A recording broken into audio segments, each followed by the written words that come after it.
How do you do, fellow people? My name is V2D2, and welcome to Source Spaghetti, the series where I showcase all sorts of things that utilize the Source engine in a very unique way, shape, or form. Source is a pretty versatile game engine. Ever since Valve made its software development kit available to the public, it spawned numerous communities dedicated to creating full-on mods out of games made with the Source engine. Notably, Half-Life 2, Portal and its sequel, Team Fortress 2, etc.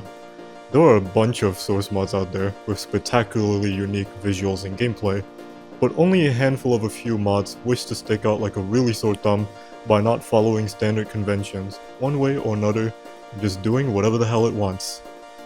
One mod that's particularly stuck out to me for the past year would have to be the Cleaning Game. The Cleaning Game is a total conversion mod for Portal 2 developed by one Michael Rumpf and released last year in 2025 on New Year's Day. In this game, you play as a cleaning robot who's being trained and shipped away to a small branch of a ceiling tile distributor company. And your job is simple. Clean up all of the mess that the employees have made in the office, and go back to sleep once the deed is done. Okay, so what's so special about this game then? Seems pretty mundane so far. Well, I'm glad you asked, straw man version of me, because contrary to the title, it's not just simply a cleaning game. It's actually so much more complicated than that. To put it simply, this game is a choose-your-own-adventure sort of deal, and it's not constrained to follow a linear narrative at all. There is a whole lot of exploration alongside multiple endings to go for. You can choose to follow all orders, and eventually become obsolete, resulting in you being thrown into a lava pit to be destroyed, or alternatively, you can try to rebel and escape the premises in search for freedom, which also eventually results in death too. So yeah, no matter what you do, all roads lead to death, just like real life. But unlike other games where dying just simply respawns you back to a checkpoint, or load a previous save, if you wait long enough in the credits of this game, or skip it if you're impatient, you will soon find yourself in a peculiar looking place. This is the afterlife, or as the game calls it, redacted. Sure wonder wherever that one before. Wandering around for a bit, you are soon greeted via floating text by a newly dead guide, who also happens to be called Redacted. I'm starting to see a pattern here. For consistency's sake, we'll just call him the guide. As you wander through the distorted office hallways, the guide tells you that somehow, there's just not enough space for you here in the afterlife. So you have to be teleported back to the real world. In other words, you just get sent back to the beginning of the game, Groundhog Day style. And you have to do that same cycle again. When you die again, you get sent back to the afterlife. Shocker, I know. But the more you die, the more you get sent to different parts of this post-death land to accommodate for your presence, letting you explore more and more abstract places as time goes on, alongside the guide who gets more and more sentimental and personally empathetic for you. Now, I would continue talking about the gameplay more, but honestly, there is a lot of content in this game that we would be here for an hour if I were to cover all of it in great detail, which is simply too much for me. So for the sake of my sanity, we're going to take a detour and I'm going to give my thoughts and 2 cents on a lot of aspects within this game. In case it wasn't clear enough, this game is very avant-garde and isn't afraid to shy away from that. It's really artsy and it combines a bunch of ideas from a plethora of different mediums. You can clearly see that there is a lot of inspiration taken from Davey Redden's games, such as the Stanley Parable and the Beginner's Guide.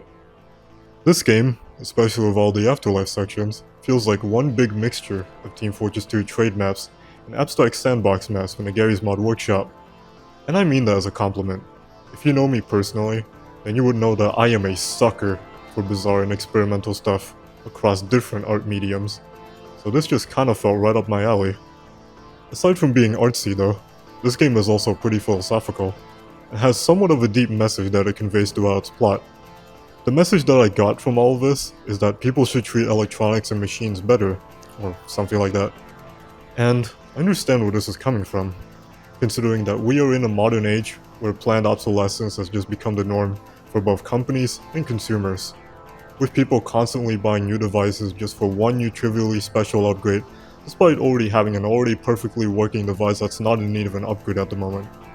There are movements trying to remedy this in recent years, however, with varying degrees of success, so this may or may not change in the future. But yeah, as someone who's broken a few devices myself throughout my life, accidentally or otherwise, I kind of resonate with the message this game is conveying. Although I do not fully agree with everything the game's trying to tell me, a lot of it still kinda hits home, at least for me personally. Besides the meanings and messages, you can feel the developer pouring pieces of themselves throughout the game, whether that be through dialogue or hidden text around maps or any other means.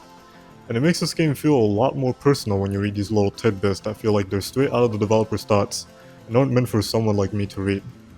There's also a development museum within the game for those who are intrigued to explore long enough, where the developer openly shares a few personal details about them and their beliefs for players to read. I'm not really sure how to feel about all of this though.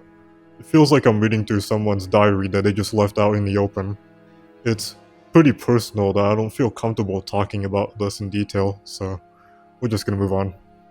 One other aspect I want to talk about is that this game is very dialogue heavy. Even though this game barely has any voice acting, only briefly in one ending, Oh my. Who are you? and in the demo that you can play through the main menu, Ah, greetings, tourist. We didn't know you were there. there is a whole lot of talking and text to read. I'm not saying that's a negative though, since a lot of it is completely optional to read and most of it is for world building anyways. I know for sure that I haven't even read all the text and other stuff scattered throughout all the maps. I'm telling you, this game has so much content to check out. Alright, I've been praising this mod a whole lot this entire video, but I'd be damned if I didn't say that there are some things that I want to criticize about. Firstly, to address the small elephant in the room that I'm sure most of you have pointed out already, a majority of the electronics communicate to you via text, but it is really tiny and kinda hard to read without having to squint your eyes or get real close to your monitor. This is made even worse if you're playing on a higher resolution instead of the standard 1080p. The reason for this is because the game utilizes what's called a point message entity, which is commonly used by source mappers and developers to annotate certain things within a map. So it's not really meant to be used for something like this. I'm sure there's probably a better way to do text like this, but I'm not really a mapper, so I'm not gonna act like I know any better. And my second point of criticism is that I feel like the game is a bit too long for its own good. When you die and leave the afterlife again and again, you have to restart the process of going through the same cycle over and over, and there is a lot of waiting involved. This game got an update around the start of this year, on its anniversary, that allowed you to skip the credits and the game's intro, which is nice and thoughtful of the developer to implement. But if you played this game for the first time last year, like I did, the game would really test your patience, and this was a massive turnoff for those who played this game back then. It actually got so bad that I had to add my own binds for speeding up the game and setting it back to normal speed, because dying and going back to the beginning all over again gets repetitive real fast. But this is just my opinion. In retrospect, this mod is really expansive and there is a lot to see. There is so much stuff that I didn't even mention in this video and intentionally left out because of the sheer amount of content this game has to offer. Like I said earlier, we would be here for an hour or longer if I were to talk about every single thing. If you want a slightly more in-depth explanation of this game, I recommend watching Lambda Generation's video on this and Goldek's video covering modern Source Engine games, which includes this mod. They will be linked down in the description below. All I can say is, if you've made it this far and still have not played the game yet, then I highly recommend you to play it for yourself if you got plenty of free time to kill, because this video seriously doesn't do it enough justice. The best way to experience this game is to see it for yourself, and form your own thoughts and opinions on it. But other than that, I'm gonna wrap things up here. What did you think of the cleaning game? Did you enjoy it, or vice versa? I personally think it's a seriously underrated spectacle within the Source modding sphere, and more people should check out this game.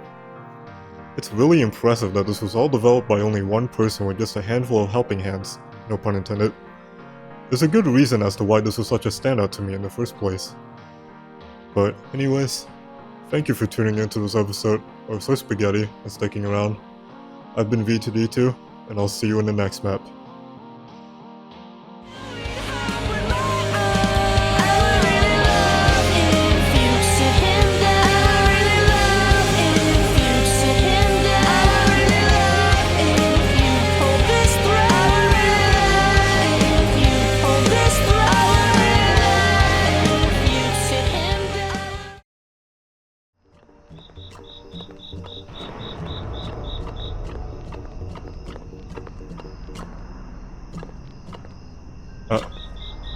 Oh man, seriously?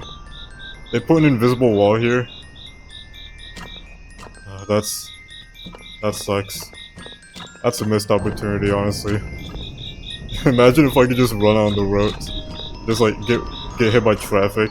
It'd be like that clip of the food delivery robot getting hit by a train. This food delivery robot Do something! as a train. He's just a boy now! Unable to do anything for the little guy, bystanders can only watch. Fuck!